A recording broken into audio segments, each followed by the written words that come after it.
Salut à tous, c'est BizBiz. Alors aujourd'hui l'épisode 992 du Zap Image. On commence directement avec les premiers matchs sur cette nouvelle année 2020. C'était hier en Angleterre, énorme choc entre l'équipe de Arsenal et l'équipe de Manchester United. Et enfin une victoire pour Arsenal contre un gros du championnat anglais. Donc les Gunners se sont imposés 2-0 contre l'équipe de Manchester United. Un but de Nicolas Pepe, l'ancien Lillois qui a été bon hier. Peut-être le match référence de Nicolas Pepe depuis qu'il est arrivé du côté de l'Angleterre. Et Socrates, le défenseur, a marqué un but, donc victoire importante d'Arsenal qui fait le plein de confiance et revient à 4 points de son adversaire du jour. Donc ça va faire du bien à l'équipe des Gunners qui avait beaucoup de mal. N'oubliez pas que sur les 10 derniers matchs de Première Ligue, ils avaient pris seulement 8 points sur 30 possibles. Et cette victoire va faire beaucoup de bien à l'équipe de Mikel Arteta. Ensuite, on continue avec le coach espagnol. Donc Mikel Arteta remporte son premier match à la tête d'Arsenal. Donc c'était la troisième fois qu'il était sur le banc des Gunners. Et enfin une victoire pour le nouveau coach des Gunners. Et pour finir avec les Gunners, regardez la charnière centrale. Hier, donc Socrates, buteur, et David Luiz, regardez à la fin de leur rencontre leur visage, donc visage très pâle. Ils ont dû tout donner hier pour remporter cette rencontre. Ensuite, cette fois-ci, les gars, on va parler de l'équipe de Manchester United. Donc, a concédé sa première défaite face à une équipe du top 6 cette saison. Donc, c'est vrai que Manchester United, c'est vraiment une équipe vraiment chelou. Parce qu'ils arrivent à faire des gros résultats contre les grosses équipes anglaises, mais ils perdent souvent contre les petites. Ils ont quand même accroché cette année Liverpool. C'est le seul accro de Liverpool cette saison. Sinon, ils ont tout gagné, les Reds. Donc, première défaite pour Manchester United contre un gros cette année en Angleterre. Et pour finir avec les Red Devils, donc une mauvaise nouvelle une fois de plus pour Paul Pogba, parce que Solskjaer a annoncé que Paul Pogba ressentait une gêne à la cheville et qu'il devait être absent encore quelques semaines. Normalement c'est un mois d'indisponibilité, donc déjà il est revenu d'une blessure Paul Pogba il y a quelques jours et de nouveau il est blessé, donc c'est vraiment une saison très compliquée pour le milieu français. Ensuite on va parler de l'autre Manchester, donc Manchester City qui jouait à domicile contre Everton et victoire pour City 2-1. Un doublé de l'attaquant brésilien Gabriel Jesus contre un but de Richarlison. Donc il n'y a eu que des Brésiliens buteurs dans cette rencontre. Donc City revient provisoirement à 11 points de Liverpool. Mais Liverpool joue ce soir contre l'équipe de Sheffield United. Et pour finir avec cette équipe de Everton, défaite hier contre l'équipe de City. Donc Carlo Ancelotti vient de subir sa première défaite avec Everton parce qu'il avait commencé très bien, 2 matchs, 2 victoires et première défaite pour l'entraîneur italien. Ensuite, cette fois-ci, on va parler de l'équipe de Tottenham qui se déplaçait du côté de Southampton hier et défaite des Spurs. Ils se sont inclinés 1-0 hier après-midi. Donc, mauvais début d'année pour Tottenham. Donc, défaite hier. Et aussi Harry Kane qui est sorti sur blessure. On sait qu'Harry Kane, c'est l'atout numéro 1 en attaque pour l'équipe des Spurs. Meilleur buteur cette année. Donc, il est sorti sur blessure. On ne sait toujours pas sa durée d'indisponibilité. Donc, battu par Southampton cet après-midi, Tottenham a concédé sa 3e défaite en Première Ligue depuis l'arrivée de José Mourinho. Donc déjà 3 défaites pour José Mourinho en Première Ligue depuis qu'il a repris cette équipe des Spurs. Et pour finir avec l'entraîneur portugais, donc hier il a pris un carton jaune, c'est plutôt rare quand même qu'un entraîneur prenne des cartons. Donc hier il en a pris un, l'entraîneur portugais. Pourquoi? Parce que pendant le match, José Mourinho a reçu un carton jaune pour être allé regarder les notes du staff de Southampton sur leur banc. On peut voir la scène surréaliste de Mourinho en train de se baisser, regarder ce que le coach adjoint de Southampton a marqué en note. Donc il a pris un carton jaune direct, Mourinho. Donc un peu chelou ce qu'il a fait l'entraîneur portugais. Et pour finir avec lui, donc Mourinho se paye Tanguy Ndombele. Donc il a dit il est tout le temps blessé. Il est blessé, pas blessé. Il joue un match, la semaine suivante il est blessé. C'est vrai qu'hier il était indisponible, enfin il était forfait Ndombele, alors qu'il y a quelques jours il était présent. Il y a 2 semaines il était forfait parce qu'il était blessé. C'est vrai qu'il est très irrégulier, Tanguy Ndombele. Et voilà, Mourinho se paye sa tête. Ensuite, cette fois-ci, on va parler de l'équipe de Leicester pour ce premier match en 2020. Donc, ils continuent sur leur très bonne série. L'équipe des Fox, vu qu'ils se sont imposés 3-0 du côté de Newcastle. Et pour finir avec les grosses écuries anglaises, on termine avec Chelsea. Hier, qui allait du côté de Brighton et score final 1-1. Donc, Azpilicueta et Jahan Bach ont été buteurs. Donc le joueur de Brighton a marqué un magnifique but. Regardez ce but sur retournée acrobatique qui a laissé aucune chance au gardien des Blues. Et pour finir avec le championnat anglais, un petit coup d'œil à tous les autres résultats. Donc prochaine journée les gars de Première Ligue, ça sera le 11 janvier. Donc ce week-end ça sera de la FA Cup côté Angleterre. Donc un petit coup d'œil au classement après cette 21e journée de Première Ligue. Toujours Liverpool en première position avec seulement 19 matchs joués. Donc ils ont 2 matchs en retard par rapport à Leicester Manchester, mais ils ont quand même 10 points d'avance. Liverpool qui jouera ce soir du côté de Sheffield United, ils ont aussi un match en retard. Donc Manchester City 3e position, Chelsea 4e, Manchester United en 5e position. Ensuite on revient en France, regardez le classement de la Ligue 1 sur la dernière décennie. Donc si on cumule saison après saison, l'équipe sans surprise qui a pris le plus de points en Ligue 1, c'est l'équipe du Paris Saint-Germain, 824 points pris. Donc ça fait une moyenne de 82 points pris par saison, ce qui est plutôt pas mal. Deuxième position, Lyon 3e, Marseille 4e, Lille 5e, l'équipe de l'AS Saint-Etienne. Donc on peut voir le reste du top 10, on peut voir aussi le top 20 avec des équipes maintenant qui évoluent dans les divisions inférieures comme Bastia, comme Sochaux ou même Valenciennes. On peut même voir le top 30, une équipe moi où je suis abonné, c'est l'équipe de Dijon, on a pris 173 points depuis 2010. Et on peut même voir jusqu'à la 37e place des équipes qui ont évolué seulement une saison en Ligue 1 sur les 10 dernières saisons. Donc Le Mans, Grenoble, Boulogne et même Arles, Avignon. Ensuite, cette fois-ci, regardez les meilleurs buteurs, toutes compétitions confondues de la dernière décennie. Donc les deux premiers, sans surprise. Donc le premier, c'est Lionel Messi, 579 buts. Donc toutes compétitions confondues, que ce soit avec l'Argentine et avec bien sûr l'équipe du FC Barcelone. Deuxième position, Cristiano Ronaldo, 555. Donc il y a un creux quand même de plus de 160 buts entre le deuxième et le troisième. Troisième, c'est Robert Lewandowski. On peut voir le reste du top 10. On voit aucun Français quand même dans ce top 10. Le premier Français, c'est Karim Benzema qui est placé à la 13e position.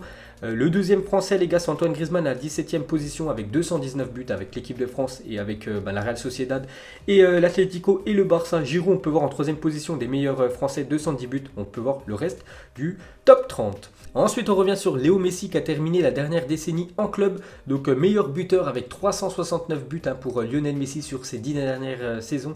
Meilleur passeur décisif, 135 passes D et plus grand nombre de victoires, 260. Donc, ça, c'est les stats en championnat. C'est quand même énorme ce qu'a réalisé Lionel Messi. Et la décennie appartient à Messi. Donc, meilleur buteur, meilleur passeur, meilleur dribbleur, meilleur buteur sur coup franc, meilleur buteur à l'extérieur de la surface. 6 ballons d'or, 6 souliers d'or, genre le plus titré au trophée FIFA Best sur ces 10 dernières années.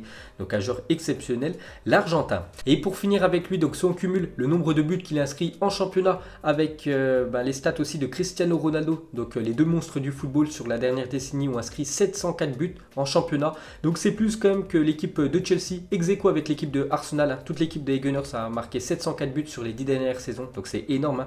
Les prestations de Ronaldo et Messi, plus que l'équipe de United, Tottenham, Lyon, Marseille, deux monstres du football, Léo Messi et Cristiano Ronaldo. Ensuite les gars, regardez le top 10 des transferts de la décennie, donc avec des montants énormes. Donc le premier, c'est Neymar, acheté 222 millions d'euros de la part du Paris Saint-Germain à l'équipe du FC Barcelone. C'était lors du Mercato 2017. La même année aussi, le Paris Saint-Germain va acheter Kylian Mbappé. 145 millions d'euros plus il y a des bonus, en tout je crois ça fait 180 millions d'euros si on rajoute les bonus. Donc c'est quand même l'équipe du PSG qui a acheté les deux joueurs les plus chers de l'histoire du football. On peut voir que Coutinho en 3e position, voilà des transferts les plus chers de la dernière décennie. Et le 10e, c'est quand même Eden Hazard. On peut voir que lui aussi a franchi la barre des 100 millions d'euros lors de son transfert. Ensuite on revient sur Neymar. Donc on peut voir qu'il fait la une aujourd'hui du journal L'équipe. C'est marqué la rédemption en espérant que Neymar fasse une deuxième grosse partie de saison avec l'équipe du Paris Saint-Germain et qu'il emmène son club le plus loin en Ligue des Champions. On peut voir aussi qu'il fait la une des journaux espagnols. Donc Neymar monte en une de Mundo Deportivo. L'idée de miser à nouveau sur le Brésilien cet été continue de grandir au sein du club Blaugrana avec Mbappé et Harry Kane invendables. Neymar reste comme le joueur le grand nom du football accessible pour l'équipe du Barça. Donc on sait que le Barça va être encore très attentif sur la situation de Neymar l'été prochain. Et on peut voir aussi qu'il fait la une Journal Sport aujourd'hui en Espagne. Neymar, opération départ. Le crack prépare sa stratégie pour retourner au Camp Nou. La FIFA imposera le prix que devra payer Neymar au Paris Saint-Germain pour être libre. Et offre officielle du Barça pour Dani Olmo. Donc ça c'est hors feuilleton Neymar. Donc on sait que ça va revenir le feuilleton Neymar l'été prochain avec l'équipe du FC Barcelone. Ensuite les gars, on revient cette fois-ci avec l'équipe du Paris Saint-Germain. Donc c'est vrai que le PSG, s'ils font pas un grand parcours en Ligue des Champions, donc ils risquent de perdre une star l'été prochain, soit Mbappé, soit Neymar. Je vois plus le Brésilien quand même quitter le club l'été prochain. Et il pourrait avoir un grand nom du football qui pourrait signer dès cet hiver côté Paris Saint-Germain ou l'été prochain. Donc Leonardo a proposé à Christian Eriksen libre en juin prochain. Donc ce serait tout bénef pour l'équipe du PSG. Un contrat de 5 ans assorti d'un salaire annuel de 12 millions d'euros à l'année. Donc bonus inclus, l'Inter Milan a été est également intéressé. Donc voilà, Christian Eriksen, les gars, fin de contrat, c'est en juin 2020. Il ne veut pas reprolonger avec son équipe de Tottenham, donc il pourrait quitter l'équipe librement et gratuitement l'été prochain. C'est pour ça que le PSG pourrait lui proposer un salaire de 12 millions d'euros, alors que lui touche seulement, entre guillemets, 7 millions du côté de Tottenham. Il pourrait doubler quasiment son salaire en venant du côté du Paris Saint-Germain. Il faut faire attention pour Paris parce que contact en cours entre l'Inter et Eriksen. L'Inter voudrait le prendre tout de suite pour éviter la concurrence. Donc la concurrence, bien sûr, c'est le PSG. On parle d'un montant de 20 millions d'euros dès cet hiver. Comme ça, voilà, l'équipe de Tottenham pourrait toucher quelque chose et ça passerait sous le nez du Paris Saint-Germain. Ensuite, regardez le programme de cette nouvelle année 2020. Donc ça nous réserve un programme de folie. Donc déjà mi-mai, ça sera la fin des gros championnats européens. Ça sera la dernière journée. Le 27 mai, ça sera la finale de la Ligue Europa. 3 jours plus tard, la finale de la Champions League. Du 12-06 jusqu'au 12 juillet, ça sera l'Euro 2020. Les mêmes dates aussi pour la Copa América qui aura lieu aussi cette année 2020. Et du 27 juillet jusqu'au 8 août, ça sera les Jeux Olympiques de Tokyo. Et bien sûr, il y aura une compétition de foot. Donc par exemple, Kylian Mbappé qui veut jouer l'Euro plus les Jeux Olympiques avec l'équipe de France qui est qualifiée. Donc s'il va jusqu'en finale, ça sera le 8 août. N'oubliez pas que le Paris Saint-Germain aura déjà repris le championnat. C'est pour ça que le PSG ne veut pas trop que Kylian Mbappé fasse ces Jeux Olympiques parce que tout simplement, il n'aura aucune vacance. L'attaquant français. Ensuite, officiel, Gabriel Barbosa alias Gabijol. Donc a été élu meilleur joueur d'Amérique du Sud. L'attaquant brésilien a remporté la Copa Libertadores ainsi que le Brasileiro avec Flamengo. Donc Brasileiro, c'est le championnat brésilien. C'est vrai qu'il a fait coup double. L'attaquant de l'Inter. N'oubliez pas que c'est toujours un joueur de l'Inter qui est prêté cette année du côté de Flamengo. Donc il a gagné la Ligue des Champions et le championnat brésilien. Et c'est lui qui a été élu meilleur joueur du continent sud-américain. Ensuite, une déclaration de David Neres, l'attaquant brésilien de l'équipe de l'Ajax. Il a dit: quand j'étais jeune, il y avait 2 filles qui se moquaient de moi. 5 ans plus tard, je les ai emmenées dans un hôtel 5 étoiles. Je leur ai dit que je devais aller aux toilettes. J'ai pris les clés de ma voiture et je suis parti sans payer les chambres. Quel crack, David Neres. Donc voilà ce qu'il a fait il y a quelques années. Parce qu'avant, les filles ne le regardaient pas. Et depuis, bien sûr, il est devenu footballeur. Il a beaucoup d'argent et ces 2 filles sont là à l'hôtel avec lui. Donc après, elles ont dû payer bien sûr la chambre d'hôtel. Et pour finir avec lui, il a fait aussi une déclaration il y a quelques temps. Donc on avait déjà parlé. Donc je n'ai pas fait grand chose pour pouvoir me poser avec ma petite amie actuelle.